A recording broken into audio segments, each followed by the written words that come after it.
দেখে চলবেন, না হলে নিজেও মরবেন, সংগঠনকে আপনি মারবেন। এখন গেলাম হসপিটালে, এমন ভাব দেখায় সহকর্মী ডাক্তাররা, এখানেও কেউ কেউ আছে, যে আমার মরতেই দিবে না। এরকম একটা সমাবেশ হলে 200 কোটি টাকা তো হিসাব করতে হবে। আমরা এই সমাবেশটা করেছি দুটি কারণে। একটি হচ্ছে 5 আগস্টের পর অনেক দল অনেক বড় বড় সমাবেশ করেছে, আমরা অস্থিরতা দেখাইনি। বাংলাদেশের জনগণের দেখার প্রয়োজন ছিল যে জামাতে ইসলামী আগামীর জন্য কতটা প্রস্তুত। এই প্রস্তুতির একটা ছোট্ট নমুনা হচ্ছে এই সমাবেশ।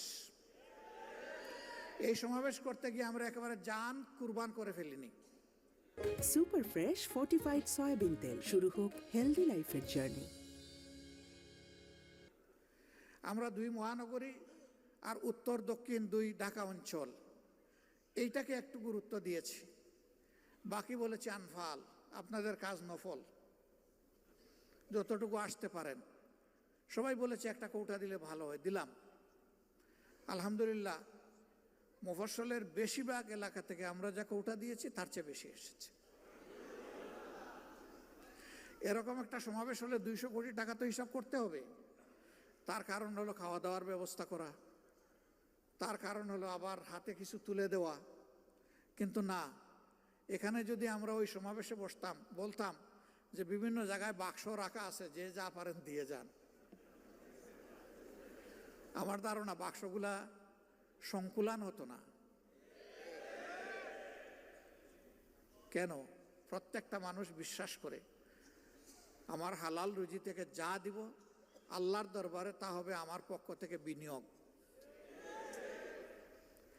বিনিয়োগ করলেই তো আপনি লাভের আশা করবেন, মূলধনও টিকে থাকবে। এই জন্য তো আল্লাহ তাআলা বলেছেন উদাহরণ দিয়ে, যেন একটা শস্য বীজ তুমি রোপণ করলে, এটা থেকে একটা গাছ জন্ম নিল, তার থেকে 60টা ছড়া বের হলো, প্রত্যেকটা ছড়ায় 100টা করে দানা যুক্ত হলো। এরপরে এটা হলো কোরআনের ভাষা। হাদিসের ভাষা হলো আল্লাহ যার পর বেহিসাব খুশি হবেন তারে বেহিসাব দিবেন, কোনো হিসাব নাই। পড়ে গেলাম, উঠার চেষ্টা করলাম, আবার পড়ে গেলাম, আবার উঠার চেষ্টা করলাম, কিন্তু এই লোকেরা আমাকে জোরে ধরে চাপাইয়ে বসাইয়ে দিল। সবাই বলতেছেন আপনি আর কথা বলতে পারবেন না। তাই আমি বলতেছি যে কথা কিছু তো বলতে হবে, যেহেতু এখনো দম আসা যাওয়া করতেছে। যত সময় দম থাকবে কথা বন্ধ হবে কেন?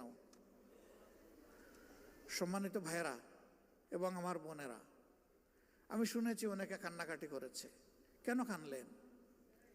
যদি জান চলেই যায় বলবেন আলহামদুলিল্লাহ, এটাই মুমিনের দায়িত্ব। এখন গেলাম হসপিটালে, এমন ভাব দেখায় সহকর্মী ডাক্তাররা, এখানেও কেউ কেউ আছে, যে আমার মরতেই দিবে না। আরে ভাই, আমি কি এখানে থাকতে আসছি না? আমি যাবো আবার আসল ঠিকানা জান্নাতের বাড়িতে, এই পোষা জায়গায় আমার রাখবেন কেন বেঁধে আপনারা? এই মলিনতা পরিষ্কার করতে একজন ঝাড়ুদার হিসাবে আল্লাহর যতদিন প্রয়োজন, আল্লাহ তার বান্দিদেরকে যেন ততদিনই হায়াত দেন, এর বেশি দরকার নাই। সমাজের আবর্জনা পরিষ্কার করার জন্য, আল্লাহর দ্বীনকে কায়েম করার জন্য।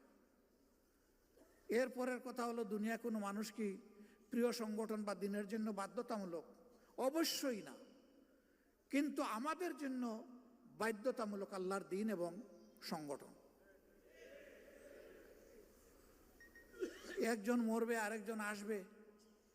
আমাদের মায়েদের গর্ভে মুজাহিদ, মুমিনা, মহসিনা, মুমিন, মহসিন জন্ম নিবে। এরা পরবর্তীর পতাকা হাতেও ধরবে, প্রয়োজনে দাঁত দিয়ে কামড় দিয়ে ধরবে। আসা যাওয়ার এই পালাও চলতে থাকবে, আর দিনের একামত ইনশাল্লাহ হবে।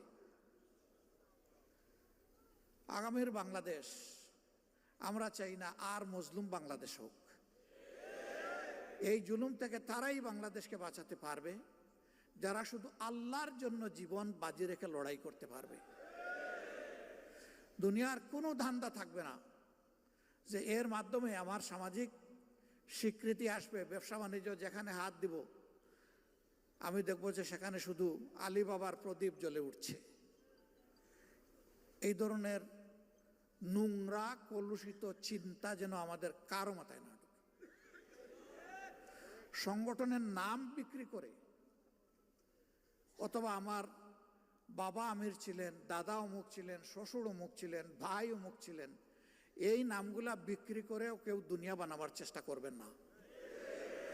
যদি কেউ চেষ্টা করেন, আমার ক্ষুদ্র জীবন থেকে বলছি, আপনি নিশ্চিত দরা খাবেন এবং অপদস্থ হবেন। আপনার ক্যাপাসিটি থাকে, হালালভাবে আপনি নিজস্ব পরিচয় আগান, তবে আল্লাহকে ভয় করে আগাবেন। বেপরোয়া হবেন না, স্পিড লিমিটের ভিতরে থাকবেন, স্পিড কন্ট্রোল মানবেন, স্পিড ব্রেকার দেখে চলবেন, না হলে নিজেও মরবেন, সংগঠনকে আপনি মারবেন। এই বিষয়গুলো খেয়াল রেখে যদি চলতে পারি, আল্লাহর সাহায্য অবধারিত আমরা পাবো ইনশাআল্লাহ।